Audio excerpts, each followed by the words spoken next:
एक बार फिर से आप सभी का स्वागत है मेरे इस खास एपिसोड आर पार में।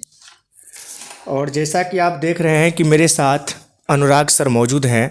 इनके बारे में परिचय मैं पहले दे चुका हूं। तो सर, सवाल तो मैं बहुत सारा लेकर के आया हूं आपके लिए। तो एक और सवाल जो आजकल सोशल मीडिया पर काफ़ी ज़्यादा इधर से उधर भ्रमण कर रहा है, वो सवाल है सुरेश रैना की ऑक्शन। यानी कि सबकी नज़रें सुरेश रैना पर थी कि क्या सुरेश रैना को इस बार दो नई टीम जो है गुजरात और अहमदाबाद, ऐसा कयास लगाया जा रहा था कि सुरेश रैना को कहीं ना कहीं कप्तानी मिलेगी। लेकिन कप्तानी तो दूर की बात, एज अ प्लेयर इसे बेस प्राइस तक नहीं मिला। सुरेश रैना इस बात से बहुत ही ज़्यादा नाराज़ हैं, निराश हैं। उन्होंने सोशल मीडिया पर रोहित शर्मा से बात करते हुए, हरभजन से बात करते हुए अपने आंसू तक निकाल डाले। उन्होंने नहीं सोचा था कि ऐसा कुछ मेरे साथ होने वाला है। सर, क्या लगता है, क्या वजह है कि सुरेश रैना जैसे महान खिलाड़ी को, दिग्गज खिलाड़ी को, जिनको कि मिस्टर आईपीएल कहा जाता है, उसे इस बार जो है ऑक्शन में दो बार उसका नाम आया ऑक्शन में, लेकिन कोई भी फ्रेंचाइजी उनके लिए रत्ती भर भी इंटरेस्ट नहीं दिखाई। क्या सुरेश रैना इतना खराब खिलाड़ी हो गए क्या? पिछले साल जिन्होंने इतना अच्छा प्रदर्शन किया, उससे पिछले साल इतना प्रदर्शन किया, 25 गेंद में 87 रन मारने का दमखम रखते हैं, और उस खिलाड़ी के साथ में इतना बड़ा अन्याय, क्या नहीं लगता है आपको कि उसके साथ बहुत बुरा हुआ है? देखिए मुन्ना सर, बुरा तो हुआ है, बुरा लगना चाहिए, मैंने बुरा लगता ही है इस तरह की स्थिति में। मतलब कि आप मिस्टर आईपीएल कहलाते थे और अचानक ही आपने संन्यास तो लिया नहीं है, तो अचानक ही आपका नाम ऑक्शन में बेस प्राइस 2 करोड़ था उनका जी। तो फिर भी कोई ख़रीदार नहीं मिला। मेरे ख्याल से ये जो बेस प्राइस था ना, बेस प्राइस में उतना बेस प्राइस में कोई ख़रीदने जाने वाले नहीं थे रैना को, क्योंकि मेरे ख्याल से देखिए उनका जो है ना कमजोरी एक्सपोज हो चुका है जी। शॉर्ट बॉल के खिलाफ उनकी कमजोरी काफ़ी एक्सपोज हो चुकी है, जिसके कारण जो है कि अपोजिट टीम्स जो है उनके खिलाफ रणनीति आसानी से बना पा रही हैं शॉर्ट बॉल्स। चलिए, तो सर का और दूसरी बात यह है कि फिटनेस कोई बड़ा इशू नहीं है, वो कर सकते हैं, बट फिर भी एक होता है ना एज। 25 गेंदों में 87 रन मारा करते थे वो, कब जब वो अपने करियर के टॉप पर थे। जी जी जी। उस समय पावर होता है और वो एक जोश होता है। इस समय आप कह सकते हैं 28, 29, 30 के अराउंड थे वो। हाँ। अभी वो शायद 37 है।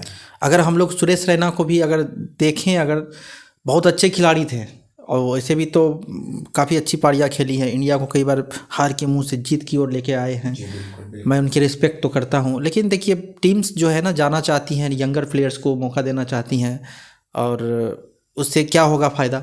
एक्चुअली में आईपीएल की शुरुआत ही इसलिए हुई है कि यंगर टैलेंट को खोजा जाए, जिससे कि टीम को, इंडिया को अच्छा टैलेंट मिल सके।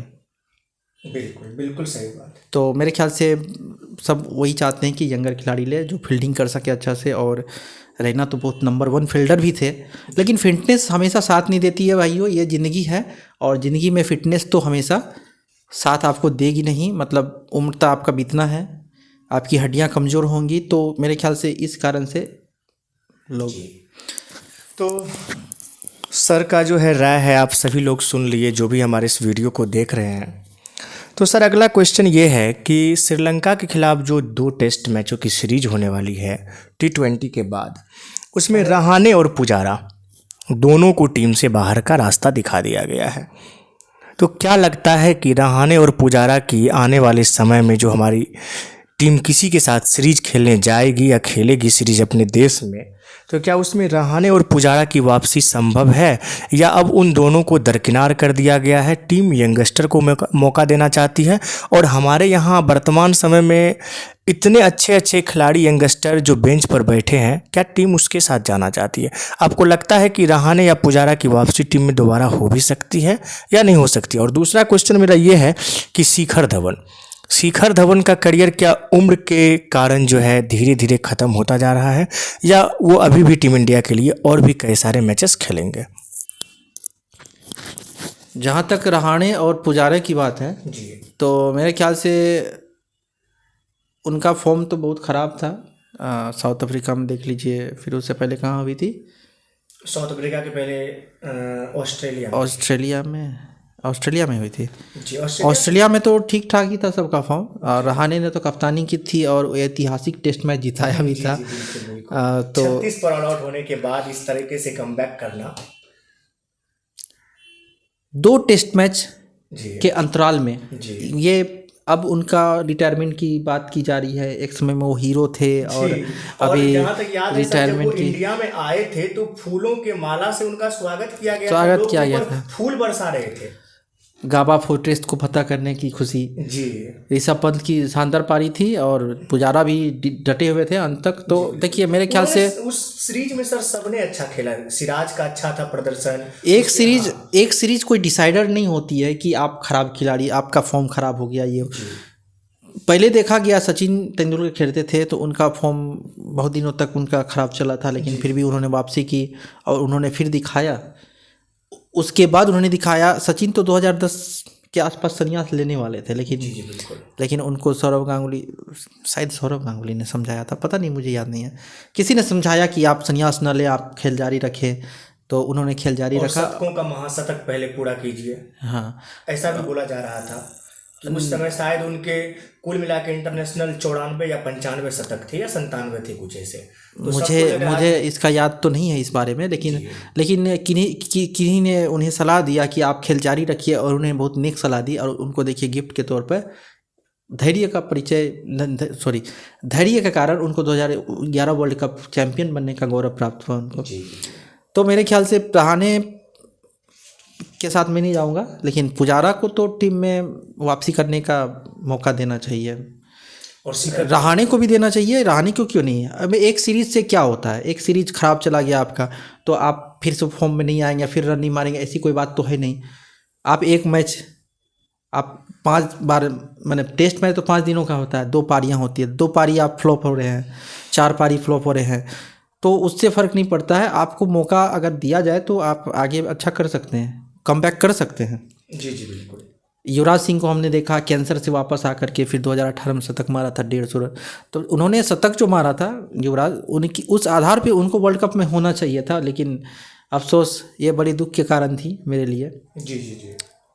तो इसी तरह पुजारा को तो एटलीस्ट पुजारा को तो मौका मिलना चाहिए, रहाणे को भी मिलना चाहिए। एक ख़राब सीरीज डिसाइड नहीं करती है कि आप ख़त्म हो चुके हैं। चलिए, तो आप सभी सुने होंगे कि सर इस विषय में क्या सोचते हैं। तो क्वेश्चन तो मेरे पास सर बहुत सारे हैं, कुछ जो इम्पोर्टेंट क्वेश्चन है वो मैं लेना चाहूँगा।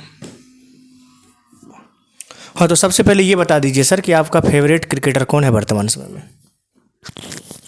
वर्तमान का तो नहीं कह सकते हैं, लेकिन फेवरेट क्रिकेटर देखिए इंडिया के लिए जो खेल जाए, परफॉर्म कर जाए, वही फेवरेट होगी। एक होता है ना फेवरेट की वजह से, जैसे मैं रोहित को मानता हूँ, कोई विराट को, कोई जो है किसी और को, तो आप किसको सबसे फेवरेट समझते हैं अभी के टाइम में इंडिया का? हाँ, वर्तमान में जो भी खेल रहे हैं, संन्यास ले चुके हैं उसको छोड़ दीजिए, वर्तमान समय। तो मेरे ख्याल से अभी के टाइम में मेरा फेवरेट, अगर आप ऐसा पूछिए, आप फेवरेट बैट्समैन या बॉलर करके पूछिए।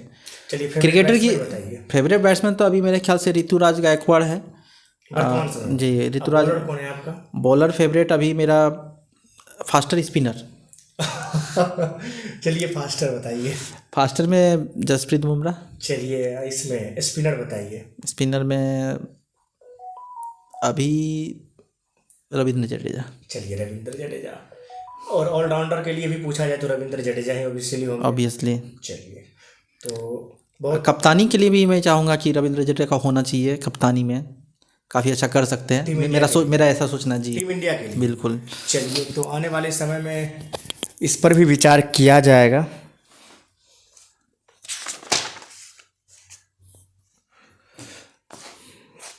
सर एक और क्वेश्चन है मेरे मन में, उस क्वेश्चन का भी मैं जवाब चाहूँगा आपसे कि इस बार IPL 2022 की जो शुरुआत होने वाली है शायद वो 27 मार्च से होगी, जैसा कि कयास लगाया जा रहा है। 2 अप्रैल से। 2 अप्रैल से। चलिए, 2 अप्रैल से। मैं श्योर नहीं था, जैसा कि सोशल मीडिया पर मैं न्यूज़ देख रहा था। तो सर इस बार 10 टीमें हैं IPL में और मेगा ऑक्शन हुआ था, सभी को पता है। आपको क्या लगता है ऑक्शन के अकॉर्डिंग, अभी तो खेल की शुरुआत हुई नहीं है, ऑक्शन के अकॉर्डिंग जो है 2022 IPL की सबसे मजबूत टीम अगर हम ये आपसे पूछे कि सबसे मजबूत टीम कौन सी बनी है जिसमें अच्छे अच्छे खिलाड़ी आए हैं, तो क्या आपका जवाब होगा? एक टीम का नाम बताना है सबसे ऑन पेपर अगर देखा जाए तो सबसे मजबूत टीम अभी के टाइम में MI मुंबई इंडियंस। उनके पास जोफ्रा आर्चर है, जसप्रीत बुमराह है, बैटिंग में वो क्या एडम्स, सूर्य कुमार यादव तो ऑब्वियसली ईशान किशन पे उन्होंने 15 करोड़ लगभग खर्च किया है, और Rohit Sharma is there and some new names are there. I think I can't remember the name, but अच्छे अच्छे खिलाड़ी हैं उसमें। यानी कि आपके अकॉर्डिंग जो है इस बार की सबसे मजबूत टीम अगर देखा जाए तो मुंबई इंडियंस है। चलिए, बहुत अच्छा जवाब था और ऐसा मुझे भी लग रहा था। कहीं ना कहीं मुझसे भी अगर सेम क्वेश्चन पूछा जाता सर तो मेरा भी जवाब यही होता, मुंबई इंडियंस। तो एक और क्वेश्चन है सर कि वेंकटेश अय्यर जिस तरीके से भी वर्तमान समय में खेल रहे हैं, क्या हार्दिक पांड्या के लिए एक चुनौती है? आने वाले समय में हार्दिक को टीम में वापसी करना क्या मुश्किल हो सकता है? जिस प्रकार वेंकटेश अय्यर बल्ले से अच्छा प्रदर्शन कर रहे हैं, गेंद से अच्छा प्रदर्शन कर रहे हैं, क्या लगता है कि हार्दिक पांड्या के लिए एक चुनौती बन चुका है वेंकटेश अय्यर? जी सर, वेंकटेश अय्यर अच्छा खेल रहे हैं जी। इसका ये मतलब नहीं होता है कि मतलब वो हमेशा अच्छा ही खेले जी। तो हो सकता है हार्दिक पांड्या को वापस टीम करने का मौका मिलेगा। अभी उनके पास बचा है, क्रिकेट बचा है, तो वापसी कर सकते हैं। और हार्दिक पांड्या भी बहुत ज़बरदस्त खिलाड़ी हैं, आपने देखा है उनके बारे में। जी, बिल्कुल। लंबे लंबे हिट्स मारते हैं। अब बॉलिंग में उनका बॉलिंग ज़्यादा कारगर, मेरे ख्याल से हार्दिक की बॉलिंग में ज़्यादा वेरिएशंस है, वो मैच जिता सकते हैं बॉलिंग के दम पे भी। तो मेरे ख्याल से हार्दिक पांड्या कमबैक कर सकते हैं। उनको अगर कमबैक करने का मौका मिला तो वो आ जाएंगे, ऐसा मेरा विश्वास है। हाँ, बहुत बहुत अच्छा। तो एक और आखिरी क्वेश्चन सर ले लेते हैं कि RCB की कप्तानी विराट कोहली तो छोड़ चुके हैं, आपको क्या लगता है कि इस बार कौन से ऐसे खिलाड़ी हैं जिन्हें RCB की कप्तानी का जिम्मा देना चाहिए? Faf du Plessis. चलिए, बहुत अच्छा। ये क्वेश्चन हम अपने बच्चे सबसे भी पूछे थे तो उनका भी कहना यही था, फाफ डू प्लेसिस। और एक अगर फाफ डू प्लेसी का नाम आया है सर, तो एक क्वेश्चन और मैं पूछना चाहूँगा कि CSK जो है इस बार इसको रिटेन नहीं किया, क्या CSK के लिए ये थोड़ा बहुत नुकसानदेह साबित हो सकता है क्या, फाफ डू प्लेसी का टीम में नहीं होना, जबकि काफ़ी क्रूशियल पारियाँ उन्होंने खेली है CSK के लिए? देखिए, CSK के टॉप ऑर्डर के लिए काफ़ी महत्वपूर्ण थे फाफ डू प्लेसिस जी। और ऋतुराज गायकवाड़ के साथ उनकी बैटिंग काफ़ी फ्लो में दिखती थी। अगर ऋतुराज अगर अग्रेसर की भूमिका में रहते तो ये अपना इधर उधर सिंगल डबल्स जी इनिंग को बिल्ड करते थे, और देन लास्ट में आतिशबाजियाँ चलती थी। तो दोनों के बीच जो बल्लेबाजी का जो एक सोच था, डेवलप हुआ था, वो टूट चुका है अब। तो चेन्नई के लिए ऑब्वियसली घाटे का है सौदा। उन्होंने लेना चाहा रिटेन कर, मैंने उन्होंने ख़रीदना चाहा ऑक्शन में, बट जितने पर्स में पैसे रहेंगे उस हिसाब से उन लोगों ने नहीं खरीद पाए। तो ये तो चेन्नई के लिए एक घाटा है, बट चेन्नई वो अपना टीम बनाना जानती है, वो बना लेगी। अभी हम लोग फाफ डू प्लेसिस की चर्चा कर रहे हैं, हो सकता है कोई नया उससे भी बेटर वो बना ले। बिल्कुल। तो चेन्नई इस चीज़ के लिए जानी जाती, खिलाड़ी वो पैदा करके देते हैं। बिल्कुल बहुत। और ख़ास करके सर उसमें धोनी है, वो तो खिलाड़ी को कहाँ से कहाँ पहुँचाना जानते हैं। तो सर एक चीज़ बताइए कि आपको क्या लगता है कि चेन्नई की टीम को देखते हुए ऋतुराज के साथ इस बार ओपनिंग कौन करेंगे? 3 नंबर पे तो चलिए मोइन अली भी आके खेल सकते हैं, मोइन अली बखूबी 3 नंबर पर खेलते हैं अच्छे, लेकिन ओपनिंग कौन करेंगे? आपको क्या लगता है, रॉबिन उथप्पा करेंगे क्या? I think so, robin Uthappa opening कर सकते हैं ऋतुराज के साथ, लेकिन देखना पड़ेगा कुछ और नए खिलाड़ी हैं, वो उनमें भी ओपनिंग की क्षमता होगी। तो धोनी, आई थिंक मेरे ख्याल से धोनी किसी यंगस्टर को भी तैयार कर सकते हैं ओपनिंग के लिए, या लेफ्ट हैंडर को लिए हुए हैं, बहुत सारे लेफ्ट हैंडर में वो इंटरेस्टेड भी रहते हैं। जैसे कि आप देखिए शिवम दुबे, और एक और लेफ्ट हैंडर लिए हैं वो इस बार, क्या तो नाम है उसका, उनका नाम सर मैं भी भूल रहा हूँ। तो लेफ्ट हैंडर में वो ज़्यादा इंटरेस्टेड रहते हैं, जैसे सैम करन देखिए लेफ्ट हैंडर जी। तो मेरे ख्याल से हो सकता है लेफ्ट राइट कॉम्बिनेशन के लिए भी जाए, या नहीं तो फिर रॉबिन उथप्पा एंड ऋतुराज गायकवाड़ ओपनर्स। चलिए। तो बहुत अच्छा सर का जवाब था। और हमारे जो भी बच्चे के मन में किसी भी प्रकार का कोई क्वेश्चन है, हमारे जो भी व्यूअर्स हैं, हमारे जो भी दर्शक हैं, हमारे जो भी सब्सक्राइबर हैं, जो भी क्वेश्चन आपके मन में है प्लीज़ हमें कमेंट करके बताएं, हमसे पूछें, हम उसका जवाब देने के लिए यहाँ पर तैयार हैं। और जो भी मेरे चैनल्स पे नए हैं प्लीज़ मेरे चैनल्स को सब्सक्राइब कीजिए। सब्सक्राइब करने से आपका कोई नुकसान होने वाला नहीं है, कोई घाटा होने वाला नहीं है।